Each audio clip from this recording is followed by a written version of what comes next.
Kapag ganitong malamig ang panahon, di ba, napakasarap talaga na matulog.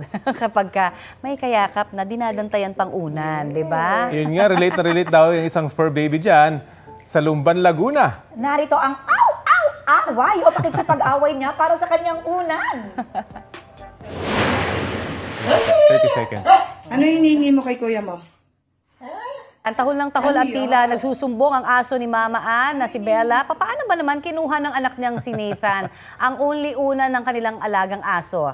Effective naman ang pangiinis at biro sa kanya ng kuyang amo. Ang kondisyon ni Nathan, cute kiss kapalit ng unan at ilang sandali lang pinagbigyan naman ni Bella ang request at hindi na naghintay na kuhanin ang unan na nakatago pa pala.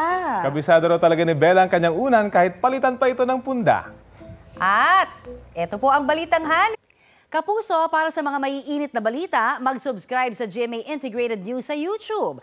Sa mga kapuso naman abroad, subaybayan nyo kami sa GMA Pinoy TV at sa www.gmanews.tv.